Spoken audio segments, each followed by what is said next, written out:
I never appreciate God.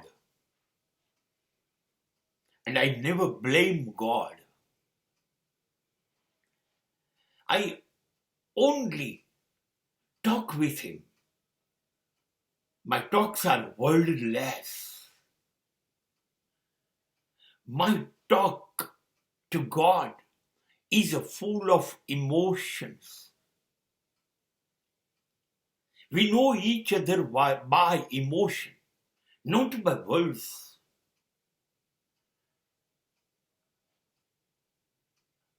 હું ઈશ્વરના વખાણ પણ નથી કરતો ને ઈશ્વરને નફરત પણ નથી કરતો. હું માત્ર ઈશ્વરનો આભાર જ માની શકું. I can say sir thank you very much.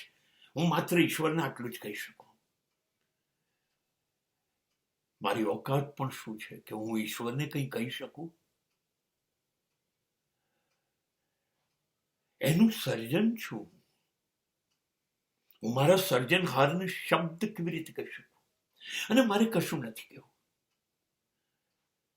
કેમ કે એ મારા હૃદયમાં જો રહેતો હોય, મારી અંદર રહેતો હોય, મારો આત્મા એ જ પરમાત્મા હોય, તો એને તો બધી જ ખબર છે. એણે મારું સર્જન કર્યું છે, તો એને ખબર નહીં હોય કે મારે શું જોઈએ, મારે શું ના જોઈએ?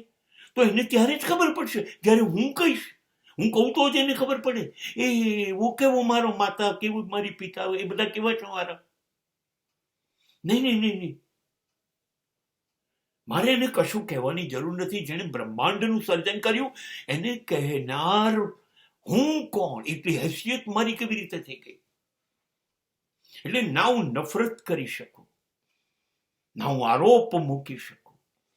અને વખાણની તો આપણી શું ઓકાત છે? આપણે શું કહી શકીએ?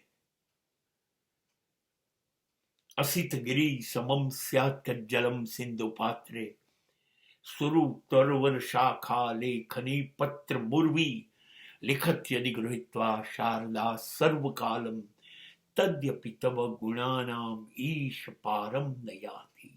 ઈશ્વર, સમગ્ર જંગલોનું વૃક્ષ કાપીને એની કલમ બનાવીએ, બધા જ સમુદ્રના પાણીની સહી બનાવીએ, અને સાક્ષાત સરસ્વતી તારા ગુણો લખવા બેસે, તો પણ તારા ગુણ લખી શકાય એવું છે નહીં. હું કેવી રીતે એના વખાણ કરું? આપણી શક્યતાઓ બિલકુલ નથી. બસ તે મને જીવન આપ્યું,